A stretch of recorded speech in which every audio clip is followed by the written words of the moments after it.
Thank you for your introduction. It works now. And I would like also to thank the whole team for all the hard work of organizing this event. Thank you all. Now, when Marx in Capital described the hardships of emerging industrial labor, the very first thing he mentioned in his list was, I quote, the artificial elevation of the temperature. Miners, steel workers, weavers, laundry workers, and so on, large masses of workers were immersed in new hostile thermal environments. The first warming of the thermo-industrial age was not global, but local. It did not, at least initially, affect the planet's climate, but rather a wide array of microclimates of production. And that's the focus of my current research project, this industrial prehistory of global warming in the 19th and 20th century. So what I'd like to do here is make an incursion from this historical field into the contemporary, to examine new sites where similar issues are re-emerging. What I'd like to propose is a kind of genealogy of the cooling problems that affect data center today. This won't be about making a linear history of related technologies. Rather, it will be about attempting to put these issues in series with older cases, with the hope that these connections, sometimes unexpected, will allow us to draw interesting ideas from them. To start, let's be down to earth. What kind of problem is it? It's a problem of machines getting hot, of machines heating up to the point of potentially overheating. Overheating is when the heat generated by a machine's operation exceeds its thermal tolerance capacity. This can lead to degraded performance, breakdowns, and even destruction. Things melt, burn, and explode.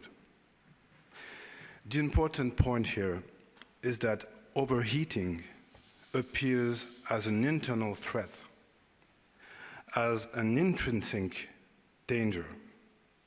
Conceptually, it's a case of self-contradiction. The case of a problematic tendency towards self-destruction inscribed in the machine's very functioning. Historically, overheating has been a technical problem characteristic of the thermo-industrial era. It's when heat began to be used as a driving force that it became a central concern. Hence, the question, how to avoid overheating? How to ensure that technical objects are not self-destructive in thermal terms? Gilbert Simondon, the French philosopher in the 50s, has shown how this requirement of non-self-destructivity has manifested itself in the very evolution of technical objects. And he gave the example of the engine. A first strategy to prevent overheating consists of adding a specialized subsystem, a cooling circuit with liquid, pipes, and pump. Except that if the circuit lacks water, it stops cooling. it stops cooling the engine, which continues to run and to heat up. But for Simondon, this vulnerability illustrates a more fundamental design flaw, a technical object that is conceived too abstractly as an assembly of monofunctional elements rather than a structural unit. And he contrasts this with another cooling method, which he sees as a typical example of what he calls the concretization of the technical object. And this has to do with cooling fins, in Italian, alette di raffreddamento. Simondon compares successive engine models, and here's the first one. First model around 1900, you see fins begin to be added to the tube. These fins allow for better cooling because their shape increases the surface area in contact with the air, thus increasing heat dissipation.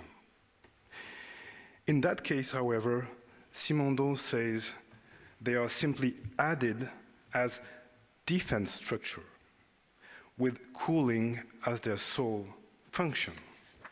But this changes later on, as we can see here with this 1956 engine. Here, the fins, you see, are integrated into its structure. They have become ribs that mechanically reinforce the cylinder while cooling it. Unlike in the case of the cooling circuit above, the engine can now cool itself simply by riding and allowing air to move along its fins. In short, as Simondon puts it, this is a case where the functioning itself implies cooling. And this formula is crucial. It's crucial because it is precisely what defines a thermally concrete technical object. Now, these issues of overheating and cooling haven't just arisen for thermal engines. They have also arisen for electrical devices and subsequently electronic ones. The problem with high-power transistors, we can read in an electronics manual from 1956, is that, quote, they generate a good deal of internal heat. So, what to do? Well, they needed to be designed to dissipate as much of this heat as possible. Yes, but how? Well, by providing cooling fins for them. And then, as you see in the second picture, you can mount the transistor on a metal plate to dissipate the heat. That's what's called a heat sink. And subsequently, these heat sinks have also been equipped with fins. And that's still the case today. Inside your computers, there are still small Simondon-like cooling fins mounted on chips. However, very early on, people realized that this wasn't enough. Heat sinks are cooling devices, yes, but they also exactly look like this. And technically, it's the same thing. Heat sinks behave as heat dissipators for the components, but as radiators for the environment. And what happens next is a loop, a negative feedback loop in which the computer's cooling system warms the ambient air, thereby reducing its cooling ability, which heats up the components, and so on and so on. Here, we have another pattern of thermal contradiction. It's not just a case of simple overheating by self-heating, it's extended overheating through a loop of local warming. And the solution was to cool the atmosphere too. Here's an example. At the end of the 50s, a computer, in this case, is to be installed in General Electric's offices. The building already has air conditioning. But that's not enough, because, as was explained, quote, the heat liberated by the electronic units required cooling beyond the capacity of the building system, unquote.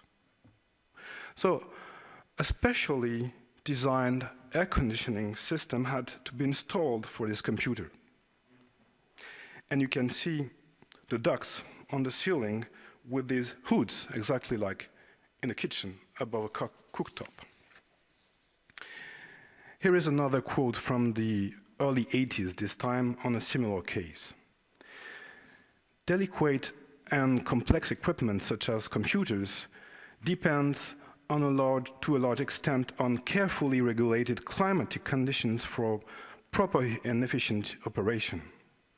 The key word here is delicacy, which refers to a high degree of thermosensitivity.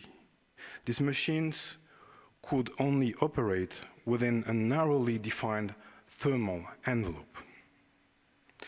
The historical thesis I want to emphasize is that the computer emerged as an air-conditioned machine. In fact, as one engineer wrote in the 60s, computer operation without cooling is impossible. You see, it was a necessary condition. If we didn't have air conditioning, we wouldn't have had electronic computing.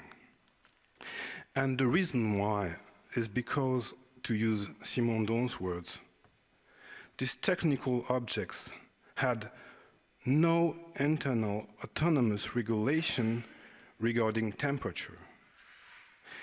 In this respect, they were completely dependent on a controlled environment. In this respect, you see, a motorcycle engine performs better. Now, to summarize, so far we have identified a first major pattern of thermal contradiction, what we might call a warming loop. But there is also another, much more concerning version of it. This is especially true when the loop becomes a spiral, taking the form of a dynamic contradiction. In that case, formal limits to functioning become limits to growth, thermal limits to growth. And this is what I'm going to show you now. This on a very old case. So let's go back in time. We're in Great Britain in the 1860s, a time when steam power expanded into all sectors and coal consumption increased dramatically. But concerns were emerging. Coal is a non-renewable resource, so someday the deposits will be exhausted. But how long will it take for this to happen? The question wasn't about how much coal remained buried underground in total, but rather how much was left at accessible depths, or, as it was said at the time, above the limit of possible depth of working. Now, what determined this limit of possible exploitation? Well, it wasn't due to technical inability. Thanks to the coal-fueled steam engine, increasingly powerful mechanical extraction methods allowed to dig deeper and deeper. In truth, the limitation came from the mine's climate. It can be very hot and humid underground, the deeper the mine, the hotter it gets. At 900 meters deep, the air temperature reaches 37.2 degrees. That is body temperature. And this is where the problem lies. It lies with the body. It lies with the body of miners. In fact, there are limits to how much heat the human body can endure. There are limits to thermal tolerance. This means that at certain levels, heat becomes physically incompatible with human labor. And this is precisely what limited the depth of exploitation, this limit of human endurance to heat. Thermal limits against which the extractivist dynamic could come to a halt as if hitting a glass floor. This explains why certain mines were among the first sites to be equipped with modern air conditioning systems in the 1920s. This also explains why the mining industry has been a prominent hotbed for scientific studies on thermal stress throughout the 20th century. And by the way, one of the most important index of the direct physiological effects of global warming today, the so-called wet bulb temperature, has been developed in scientific research on thermal stress in mines.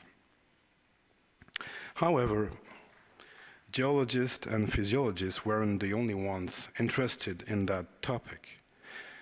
Economists had a word to say too, and one of them was William Jevons. In 1865, he published a book called The Coal Question. In it, he introduced what has become known as Jevons' paradox, a paradox showing that increasing the energy efficiency of machines does not necessarily lower overall fuel consumption. Rather, the more energy efficient machines we have, the more we use them. But that's not what interests me here. I'd rather show you that Jevons' reflection on coal contain another important economic paradox, a second one that has been forgotten.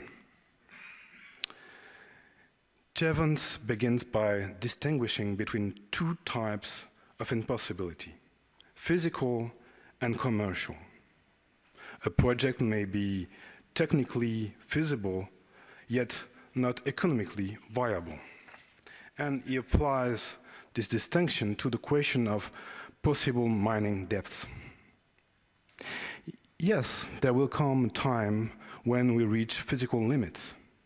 It will be so hot that nobody will be able to work anymore. But before that happens, we will encounter economic obstacles. After a certain depth, it may become economically impossible to go deeper, even if physically possible. This is because operating costs will start to increase. How so? Jevons begins by noting that rising temperatures will impair laborers' ability to work. He mentions a mine in England where men do work in an atmosphere between 43 to 49 degrees Celsius, nearly naked and with cold water thrown on them, but for no more than 20 minutes at a time. So, first reason, there will be increasing loss of work capacity, decreased yields. Well, faced with this, we can certainly innovate, find new cooling methods. Except that, quote, much increased ventilation will be a matter of expense and difficulty, unquote. The problem is that the cooling costs will increase.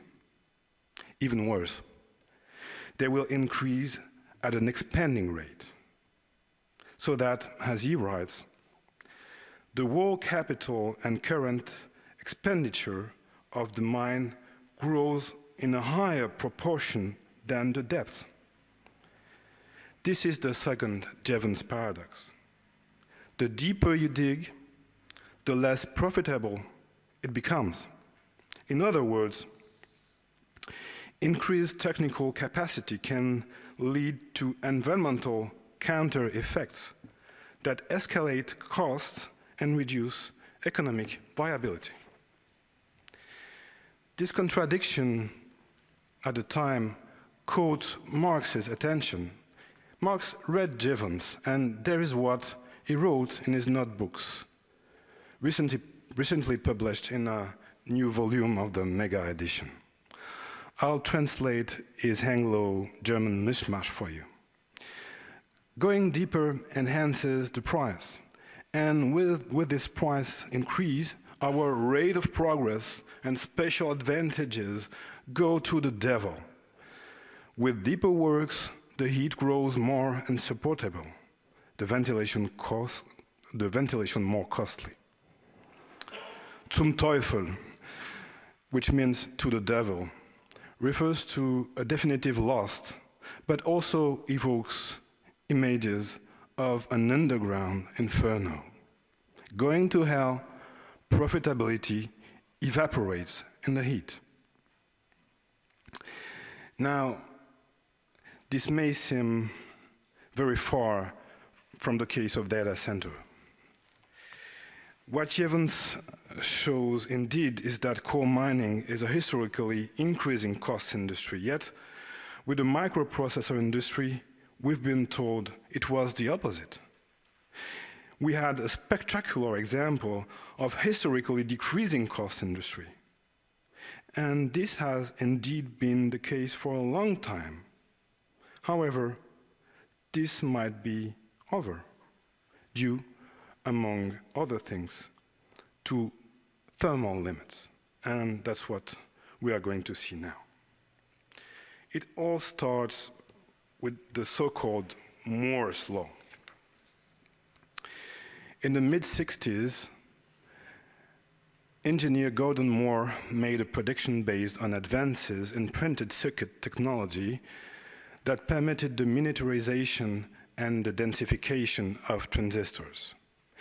He famously forecasted that the number of transistors on a chip would double every 2 years or so. However, it is less well known that Moore himself had considered a potential limit to this trend, a thermal one. The following is what Moore wrote in his 1965 paper. Heat problem. Will it be possible to remove the heat generated by tens of thousands of components on a single silicon chip? If we could shrink the volume of a standard computer, we will expect it to glow brightly with present power dissipation. So you see, he brings up the specter of overheating, but only to dismiss it. It won't happen with integrated circuits. Yes, but why?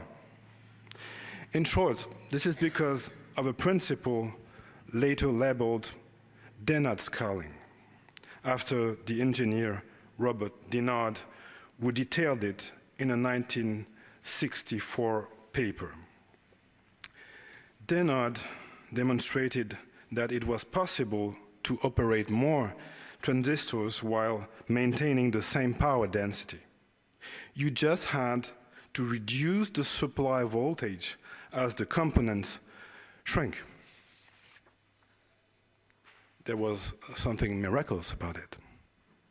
First, if electrical power doesn't increase, neither does heat dissipation, thus no overheating problem. Second, if transistors and performance could be multiplied without raising power consumption, then all of this could be achieved at the same energy cost, with no increase in the electricity bill. and this ensured decades of exponential growth in computing performance at roughly constant energy cost.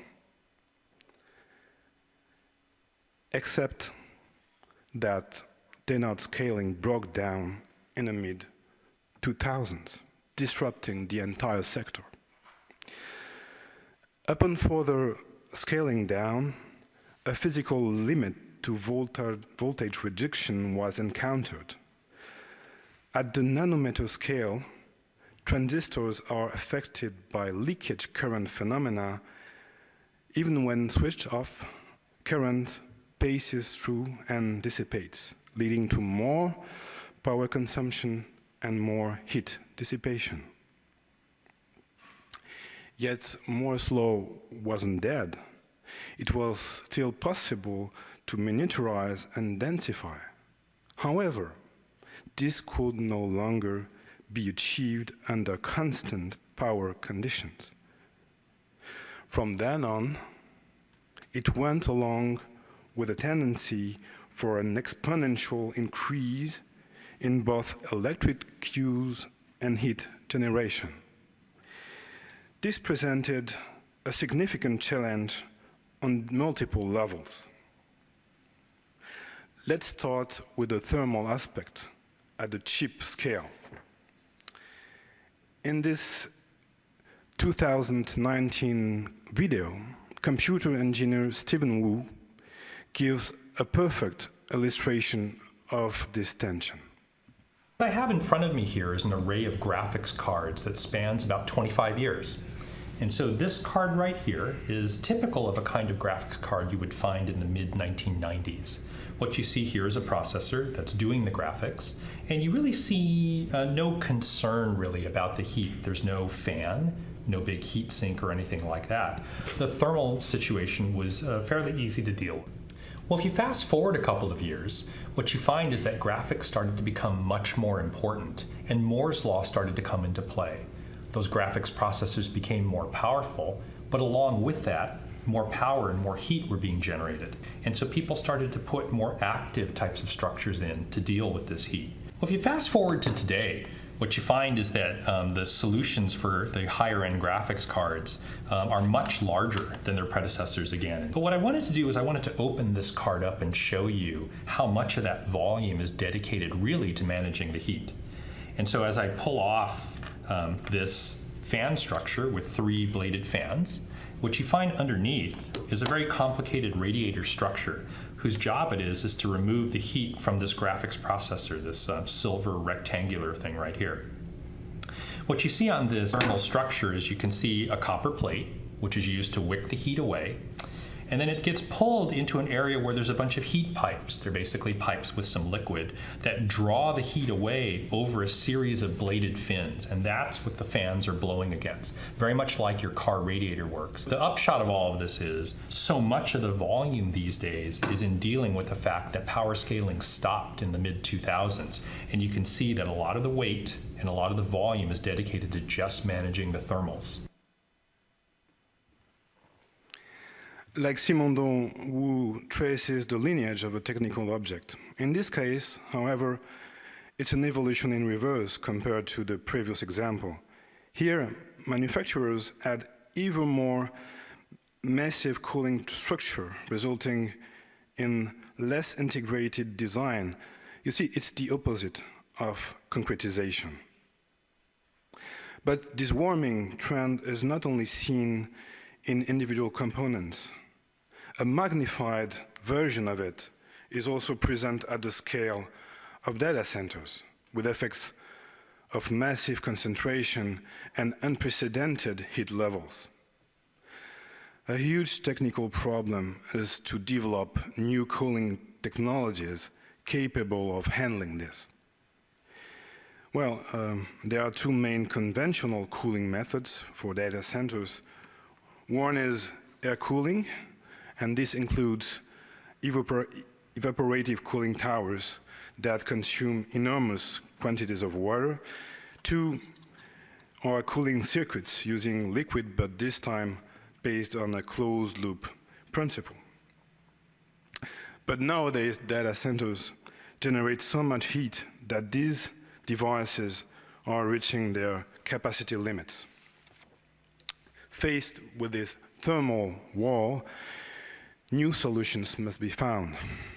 The current trend is to cool chips by immersing them directly in liquid. However, experts warn this may not be enough for the smaller nodes technologies that are coming. So there is an engineering problem. There is a race for cooling. But as Jevon said, the problem of technical possibility is only one thing. There is also the economic aspect. And this became apparent around 2007, when experts such as data center executive Ken Brill began sounding the alarm. Of course, he said, everyone in the sector has noticed scaling issues, but, quote, very few understand that the meltdown is fundamentally a high-stakes economic problem rather than engineering problem, unquote. His financial analysis revealed that energy and cooling costs, which were previously considered insignificant, had become a pressing concern. These expenses were rising, quote, at an alarming rate, unquote, threatening even to surpass hardware costs. Historically, he explained, increased computational performance went hand in hand with increased energy efficiency. Now, however, the two were decoupling. The former kept doubling, while the latter grew much more slowly. More power was needed to make up for this lag. That's why energy and cooling costs went up. And the whole thing was all the more worrying because the growth rate was still exponential. You only had to extend the curves to foresee a harsh economic meltdown, what Brill called the meltdown of Moore's law. In other words, the miraculous profitability that had supported the growth of this sector for decades was heading zum Teufel. From coal to chips, from mining to data mining, this was the rediscovery of the problematic existence of thermal limits to growth. Now, to conclude, this was the situation in the late 2000s. Rising awareness of this major latent crisis led to significant programs aimed at increasing energy efficiency in the microprocessor industry. Countermeasures were indeed developed at several levels, from chips to data centers. But it looks more like massive damage control than a real way out of the crisis. Despite these mitigation efforts, the underlying contradiction remains. In fact, the situation is taking even more alarming turn. Today, industry strategies rely not only on making transistors smaller, but also on increasing power density. And this is especially true for applications that require a lot of computation, such as those related to AI. This implies new generation chips that have an extremely high thermal design power, as it is called. Combined with substantial sector growth, this contributes to a staggering increase in data center electricity consumption, up to 40% of which is used for cooling. So it's still on a path of unsustainable growth. Now, of course, this unsustainability is not only economic, it's also ecological. And That's where the thermo-economic problems we've been dealing with so far convert into thermo-political conflicts. And here is a first example of this. This slogan, seen as a protest against the construction of a data center in New Mexico in last November, refers to the waste of drinking water used for cooling purposes. We can't drink data. This perfectly captures the core of this kind of conflict, namely a rivalry of needs. My second example is taken from a recent AI manifesto by a young engineer, formerly of OpenAI, Leopold Aschenbrenner. And this is a graph. According to this, scaling up AI would result in an exponential increase in power demand, such that in 15 years, US electricity production will barely be enough to meet the needs of this sector alone. Now, faced with this, the author doesn't draw the conclusion that it's completely unsustainable and that this scaling narrative has to stop now. No, not at all. In this context, it suggests tech firms should become their own energy providers. For example, build nuclear power plants, but that takes time, and we don't have time. There is, however, a quicker way: gas. For him, the solution is to build gigantic gas plants to power data centers. But the political condition for this, he writes, is of course to get rid of, quote, well-intentioned but rigid climate commitments that stand in the way of the obvious fast solution, unquote. For sure. And here is the picture of the future as imagined by these people. I'd like to make it clear that I didn't ask ChatGPT for this pic. I mean, it's really taken from Aschenbrenner's text. This unintended dystopian image merely reveals an open secret. The blind commitment to scaling up AI, by virtue of the very energetic and thermal contradictions it entails, tends to imply an active, strategic alignment of tech capital with the anti-climate agenda of fossil fascism.